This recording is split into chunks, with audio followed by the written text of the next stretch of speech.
You're listening to Inside Real Estate with Irv Tremblay on Newstalk 980.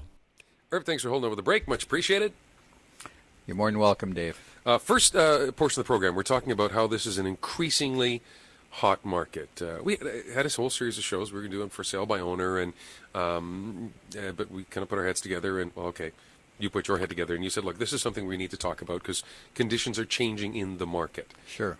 Things are picking up, things are speeding up, and there's some do's and don'ts for sellers and buyers, and do's and don'ts for the agents of sellers and buyers. And ultimately, it's our responsibility when we hire an agent to make sure that we're keeping some sort of tab on them as well, and that we've done the interview process and they're going to do what they're supposed to do. Sure.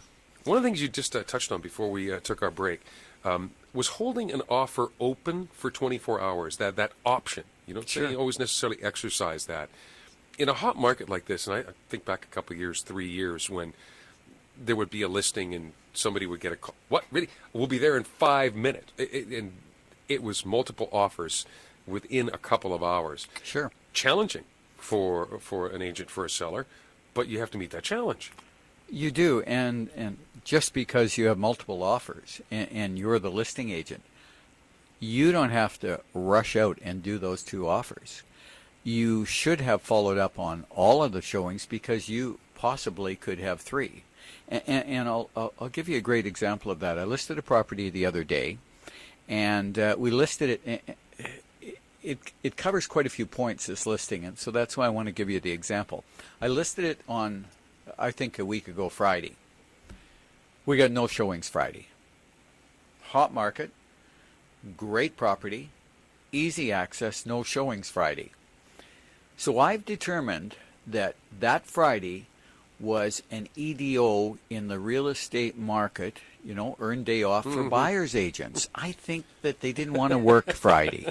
Because in a hot market, if a good listing comes out, would you not be out showing it at noon on Friday? I'm going to call these people up and say, this is a great listing. I'll pick you up at lunch. We need to be there, or 5 o'clock. Nobody shows. Kind of weird. Yeah. So, all of a sudden, Saturday, we get 5 or 6 showings. Now, why wouldn't they be showing on Saturday is my question. That's just how I think, right? So anyway, we get an agent Saturday night, got an offer for you. Key thing here, get permission from the seller. All offers open 24 hours. We're maybe not going to wait, and we didn't, but we want them open. I'm following up on showings. Oh, there's another agent that calls that's going to write an offer. First agent, I tell, great, leave your offer open, send it to me. I get permission from my seller. We tell the second agent we have an offer, get permission from my seller, tell the first agent, now we got 2 offers.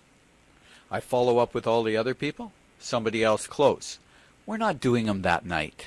We're doing them the next morning at my office, and I literally had to beg the buyer's agents to turn up for their buyer. Not again. No. Big. The $64,000 question we've been through. Why do buyers' agents not show up to present?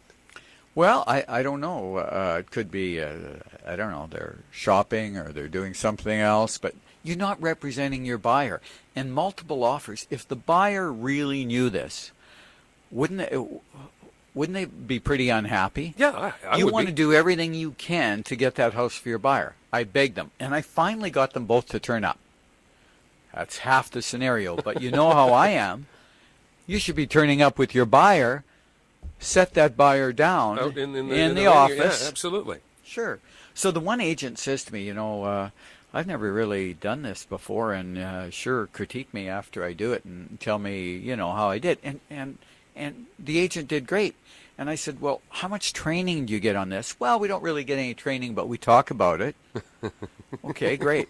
I said, has anybody ever told you could bring your buyer, sit him in the office, get down on your knees, beg the seller to give you the counter offer? You can't tell them you're going to maybe get it accepted, but beg for that counter offer so you get the nod. And tell the seller, I'm going to walk down the hall because I brought the buyer. In fact, you can look at them down there. They want your house. Wouldn't that be more effective than coming alone? Yeah. Or not coming. Or not coming. So I did get them to come. Neither brought the buyer. And in the meantime, I'm following up. I get a third offer. If we would have done that the night before, and I would have let one of those agents push me around, I would have lost $5,000 for my seller, because we got $5,000 more than asking price, or close to 5,000, 4,900, I think. This is, and again, I mean, we've talked about this. We've gone over this, and it still never ceases to amaze me that you have listing agents and you have buyers agents that just don't get it. Some of the basic common sense things, and even as a non-professional, you can listen to what you're saying and go, well, okay, that makes perfect sense. That's under the common sense department. It is. Why doesn't everybody do that? It would make perfect sense to all kinds of people not in the industry. Yeah. And buyers agents don't do it. So I list a house in Albert Park. We have it priced right. We have good showings. Everybody thinks it's priced right. A couple of people are checking on things. I get an agent call me, been in the business, 10, 12 years. I have an offer for you. Great. Are you going to present? Oh, no, I just want to talk to you over the phone verbally. Verbally? Now, I expect that from two private buyers and sellers, not from an experienced agent. And when you throw in the Chevy in the backyard that's up on blocks, yeah, sure, you can have that too. Yeah, so they send me an email, oh, my clients are thinking about offering this much money. And so I talked to my seller, and I said, well, this isn't good. It's not a real offer, and so we're not really going to respond. We say put it in writing and send it to us. I was going to say they're thinking about offering this. So are they actually offering that amount, or are they just thinking of it? That's going fishing at that private point, isn't it? people do that, Yeah, not in real estate. So we said, we don't want a verbal offer. It's not an offer. And that price, we know already, based on what's happened on this listing, isn't going to cut it. It's not. So don't write that if you're writing that. And if you're going to write something, please write it, not email it. So I have to give the agent credit. She actually emailed once or twice more about this, and we said no. So then I get another offer, and this agent sends the offer to me with prices way back in the fall, $10,000 less than the verbal maybe going to offer. That wasn't in the ballpark. And we tell them, listen, we're not interested at all, and we are not countering. Well, what do you mean you're not countering? We're not countering. We're going to get a lot more money for that house, and so we are actually rejecting this offer. Big We're stamp stamping done. it. Big Sure. stamp done. So basically, 2 days later, we get the property sold exactly at the price we wanted.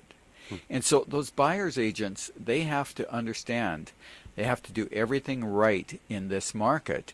And so if we go back to the first example, nobody shows on Friday. Then, as a buyer's agent, they could have showed on Friday. I could have asked them to leave the offer open till Saturday morning. They would have bought that house for their client for $4,000 or $5,000 less than it actually sold for. Because at that point, we would have only had one offer, and that first offer was a pretty good offer. It was full price. It would have been reasonable, yeah. It was full price, Yeah. and we got $5,000 more. So where were they Friday in a hot market?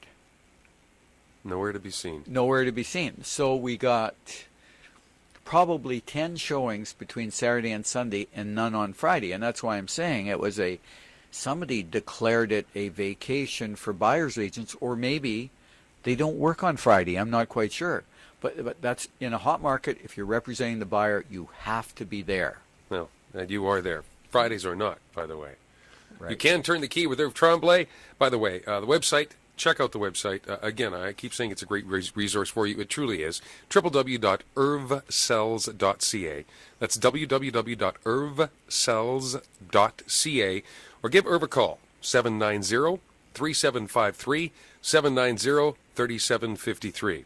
You've been listening to Inside Real Estate with Irv Tremblay from Century 21. On Newstalk 980.